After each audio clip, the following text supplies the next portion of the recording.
ಹಿಂದೂ ಧರ್ಮದಲ್ಲಿ ಮತ್ತು ವಾಸ್ತುಶಾಸ್ತ್ರದಲ್ಲಿ ದಿಕ್ಕುಗಳಿಗೆ ವಿಶೇಷ ಮಹತ್ವ ನೀಡಲಾಗಿದೆ. ಪ್ರತಿಯೊಂದು ದಿಕ್ಕಿಗೂ ಒಬ್ಬ ದೇವತೆಯನ್ನು ಅಧಿಪತಿಯಾಗಿ ಪರಿಗಣಿಸಲಾಗುತ್ತದೆ. ಉತ್ತರ ದಿಕ್ಕಿನ ಅಧಿಪತಿ ಕುಬೇರ ದೇವರು. ಕುಬೇರನನ್ನು ದೇವತೆಗಳ ಖಜಾಂಚಿ, ಧನದ ಅಧಿಪತಿ ಮತ್ತು ಐಶ್ವರ್ಯದ ಸಂಕೇತವಾಗಿ ಪೂಜಿಸಲಾಗುತ್ತದೆ. ಆದ್ದರಿಂದಲೇ ಮನೆ ಅಥವಾ ವ್ಯಾಪಾರ ಸ್ಥಳದಲ್ಲಿ ಹಣ, ಆಭರಣ, ಅಮೂಲ್ಯ ದಾಖಲೆಗಳು ಹಾಗೂ ಲಾಕರ್ಗಳನ್ನು ಕುಬೇರ ಮೂಲೆಯಲ್ಲಿ ಇಡುವ ಸಂಪ್ರದಾಯ ಬೆಳೆದು ಬಂದಿದೆ. ಕುಬೇರ ಮೂಲೆಯ ಮಹತ್ವ. ವಾಸ್ತುಶಾಸ್ತ್ರದ ಪ್ರಕಾರ ಉತ್ತರ ದಿಕ್ಕು ಧನ ಮತ್ತು ಸಮೃದ್ಧಿಯನ್ನು ಆಕರ್ಷಿಸುವ ಶಕ್ತಿಯನ್ನು ಹೊಂದಿದೆ. ಈ ದಿಕ್ಕು ಕುಬೇರ ದೇವರ ಆಶೀರ್ವಾದವನ್ನು ಪ್ರತಿನಿಧಿಸುತ್ತದೆ. ಮನೆಯಲ್ಲಿ ಉತ್ತರ ದಿಕ್ಕು ಸ್ವಚ್ಛವಾಗಿದ್ದು ಅಲ್ಲಿ ಹಣ ಮತ್ತು ಬೆಲೆಬಾಳುವ ವಸ್ತುಗಳನ್ನು ಇಟ್ಟರೆ ಧನದ ಹರಿವು ಸುಗಮವಾಗುತ್ತದೆ ಎಂಬ ನಂಬಿಕೆ ಇದೆ. ಕುಬೇರನು ಕೇವಲ ಹಣದ ದೇವತೆಯಲ್ಲ, ಆತನು ಸಂಪತ್ತು, ಉಳಿತಾಯ, ಆರ್ಥಿಕ ಸ್ಥಿರತೆ ಮತ್ತು ಸಮೃದ್ಧಿಯ ಪ್ರತೀಕ. ಆದ್ದರಿಂದ ಕುಬೇರ ಮೂಲೆಯಲ್ಲಿ ಹಣ ಇಡುವ ಧನವನ್ನು ಗೌರವಿಸುವ ಸಂಕೇತವಾಗಿಯೂ ಪರಿಗಣಿಸಲಾಗುತ್ತದೆ. ಪುರಾಣಗಳಲ್ಲಿ ಕುಬೇರನ ಸ್ಥಾನ. ಪುರಾಣಗಳ ಪ್ರಕಾರ ಕುಬೇರನು ಬ್ರಹ್ಮದೇವರಿಂದ ಧನದ ಆಧಿಪತ್ಯವನ್ನು ಪಡೆದನು. ಅವನ ರಾಜಧಾನಿ ಅಲಕಾಪುರಿ ಎಂದು ಹೇಳಲಾಗಿದೆ. ಅಲ್ಲಿನ ಸಂಪತ್ತು ಮತ್ತು ವೈಭವಕ್ಕೆ ಮಿತಿಯೇ ಇಲ್ಲ ಎಂದು ವರ್ಣಿಸಲಾಗಿದೆ. ಕುಬೇರನು ಲಕ್ಷ್ಮೀದೇವಿಯ ಕೃಪಾ ಪಾತ್ರನಾಗಿದ್ದು ಧನವನ್ನು ಕಾಪಾಡುವ ಜವಾಬ್ದಾರಿಯನ್ನು ಹೊಂದಿದ್ದಾನೆ. ಈ ಕಾರಣದಿಂದಲೇ ಕುಬೇರನಿಗೆ ಸಂಬಂಧಿಸಿದ ಉತ್ತರ ದಿಕ್ಕನ್ನು ಧನ ಸಂಗ್ರಹಣೆಗೆ ಅತ್ಯಂತ ಶುಭವೆಂದು ಪರಿಗಣಿಸಲಾಗುತ್ತದೆ. ಹಣವನ್ನು ಕುಬೇರ ಮೂಲೆಯಲ್ಲಿ ಇಡುವುದರಿಂದ ಆಗುವ ಲಾಭಗಳು. 1. ಧನದ ಸ್ಥಿರತೆ ಹೆಚ್ಚುತ್ತದೆ. ಅನೇಕ ಜನರ ಅನುಭವದ ಪ್ರಕಾರ ಹಣ ಬಂದರೂ ಅದು ಉಳಿಯುವುದಿಲ್ಲ, ಅನಗತ್ಯ ಖರ್ಚುಗಳು ಹೆಚ್ಚಾಗುತ್ತವೆ. ವಾಸ್ತುನಂಬಿಕೆಯ ಪ್ರಕಾರ ಕುಬೇರ ಮೂಲೆಯಲ್ಲಿ ಹಣ ಇಟ್ಟರೆ ಉಳಿತಾಯದ ಮನೋಭಾವ ಬೆಳೆಯುತ್ತದೆ ಮತ್ತು ಹಣದ ಸ್ಥಿರತೆ ಹೆಚ್ಚುತ್ತದೆ. 2. ಸಕಾರಾತ್ಮಕ ಶಕ್ತಿ ಹೆಚ್ಚುತ್ತದೆ. ಸ್ವಚ್ಛ ಮತ್ತು ವ್ಯವಸ್ಥಿತವಾದ ಕುಬೇರ ಮೂಲೆಯು ಮನೆಯಲ್ಲಿನ ಸಕಾರಾತ್ಮಕ ವಾತಾವರಣವನ್ನು ಹೆಚ್ಚಿಸುತ್ತದೆ ಎಂದು ನಂಬಲಾಗುತ್ತದೆ. ಇದು ಕುಟುಂಬ ಸದಸ್ಯರಲ್ಲಿ ಆತ್ಮವಿಶ್ವಾಸ ಮತ್ತು ಶಾಂತಿಯನ್ನು ಹೆಚ್ಚಿಸುತ್ತದೆ. 3. ವ್ಯಾಪಾರದಲ್ಲಿ ಪ್ರಗತಿ.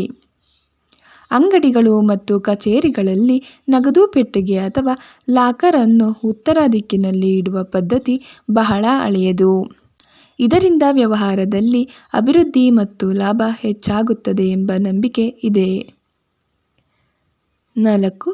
ಲಕ್ಷ್ಮೀ ಕಟಾಕ್ಷಕ್ಕೆ ಸಂಕೇತ. ಲಕ್ಷ್ಮೀದೇವಿ ಮತ್ತು ಕುಬೇರ ದೇವರು ಇಬ್ಬರೂ ಐಶ್ವರ್ಯದ ಸಂಕೇತಗಳು. ಆದ್ದರಿಂದ ಕುಬೇರ ಮೂಲೆಯಲ್ಲಿ ಹಣ ಇಡುವುದನ್ನು ಲಕ್ಷ್ಮೀದೇವಿಯ ಆಶೀರ್ವಾದ ಪಡೆಯುವ ಒಂದು ಸಂಕೇತಾತ್ಮಕ ವಿಧಾನವೆಂದು ಪರಿಗಣಿಸಲಾಗುತ್ತದೆ. ಹಣ ಇಡುವಾಗ ಪಾಲಿಸಬೇಕಾದ ನಿಯಮಗಳು. ಕುಬೇರ ಮೂಲೆಯಲ್ಲಿ ಹಣ ಇಡುವುದಷ್ಟೇ ಸಾಕಾಗುವುದಿಲ್ಲ. ಕೆಲವು ನಿಯಮಗಳನ್ನು ಪಾಲಿಸಿದರೆ ಅದರ ಮಹತ್ವ ಇನ್ನಷ್ಟು ಹೆಚ್ಚಾಗುತ್ತದೆ. ಹಣ ಇಡುವ ಸ್ಥಳವನ್ನು ಯಾವಾಗಲೂ ಸ್ವಚ್ಛವಾಗಿಡಬೇಕು.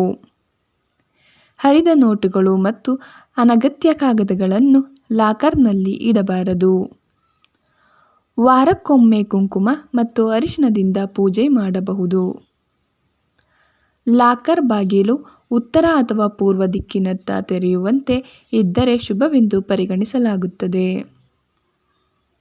ಕುಬೇರ ಮೂಲೆಯಲ್ಲಿ ಕಸ, ಹಳೆಯ ವಸ್ತುಗಳು ಅಥವಾ ಒಡೆದ ಸಾಮಾನುಗಳನ್ನು ಇಡಬಾರದು. ಕುಬೇರ ಮೂಲೆಯಲ್ಲಿ ಇಡಬಹುದಾದ ಶುಭ ವಸ್ತುಗಳು. ಕುಬೇರ ಮೂಲೆಯಲ್ಲಿ ಹಣದ ಜೊತೆಗೆ ಕೆಲವು ಶುಭ ವಸ್ತುಗಳನ್ನು ಇಡಲಾಗುತ್ತದೆ. ಗೋಮತಿ ಚಕ್ರ, ಕಮಲದ ಬೀಜ, ಬೆಳ್ಳಿ ನಾಣ್ಯ, ಕುಬೇರ ಯಂತ್ರ, ಲಕ್ಷ್ಮೀದೇವಿಯ ಚಿತ್ರ, ಹಳದಿ ಬಟ್ಟೆಯಲ್ಲಿ ಕಟ್ಟಿದ ನಾಣ್ಯಗಳು. ಇವುಗಳನ್ನು ಭಕ್ತಿಯಿಂದ ಇಡುವುದರಿಂದ ಧನದ ಬಗ್ಗೆ ಸಕಾರಾತ್ಮಕ ಮನೋಭಾವ ಹೆಚ್ಚುತ್ತದೆ ಎಂದು ಹೇಳಲಾಗುತ್ತದೆ. ವೈಜ್ಞಾನಿಕ ದೃಷ್ಟಿಕೋನದಿಂದ ನೋಡಿದರೆ ವಾಸ್ತು ಮತ್ತು ಧಾರ್ಮಿಕ ನಂಬಿಕೆಗಳು ವ್ಯಕ್ತಿಯ ಮನಸ್ಸಿನ ಮೇಲೆ ಪ್ರಭಾವ ಬೀರುತ್ತವೆ. ಹಣವನ್ನು ಒಂದು ನಿಗದಿತ ಸ್ಥಳದಲ್ಲಿ ಶಿಸ್ತಿನಿಂದ ಇಡುವುದರಿಂದ ಹಣಕಾಸಿನ ನಿರ್ವಹಣೆ ಸುಲಭವಾಗುತ್ತದೆ.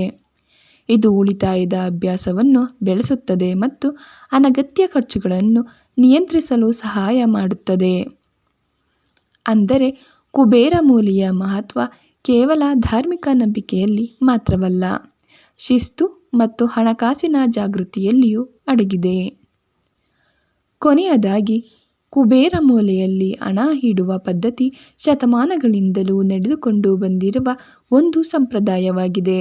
ಉತ್ತರ ದಿಕ್ಕನ್ನು ಧನದ ಅಧಿಪತಿ ಕುಬೇರ ದಿಕ್ಕೆಂದು ಪರಿಗಣಿಸುವ ಕಾರಣದಿಂದಲೇ ಹಣ, ಆಭರಣ ಮತ್ತು ಅಮೂಲ್ಯ ವಸ್ತುಗಳನ್ನು ಇಲ್ಲಿ ಇಡುವುದು ಶುಭವೆಂದು ನಂಬಲಾಗಿದೆ. ಇದು ಧನವನ್ನು ಗೌರವಿಸುವ, ಉಳಿತಾಯವನ್ನು ಉತ್ತೇಜಿಸುವ ಮತ್ತು ಸಮೃದ್ಧಿಯ ಬಗ್ಗೆ ಸಕಾರಾತ್ಮಕ ಚಿಂತನೆ ಬೆಳೆಸುವ ಒಂದು ಸುಂದರ ಸಂಪ್ರದಾಯವಾಗಿದೆ. ಆದರೆ ನಿಜವಾದ ಐಶ್ವರ್ಯವು ಕೇವಲ ದಿಕ್ಕಿನಿಂದ ಬರುವುದಿಲ್ಲ. ಪರಿಶ್ರಮ, ಪ್ರಾಮಾಣಿಕತೆ, ಯೋಜನೆ ಮತ್ತು ಸರಿಯಾದ ಹಣಕಾಸು ನಿರ್ವಹಣೆಯೇ ಜೀವನದಲ್ಲಿ ಶಾಶ್ವತ ಸಮೃದ್ಧಿಯನ್ನು ತರುತ್ತವೆ.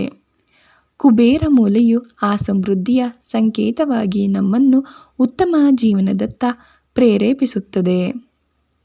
ಇದಿಷ್ಟು ಈ ವಿಡಿಯೋದ ಮಾಹಿತಿ.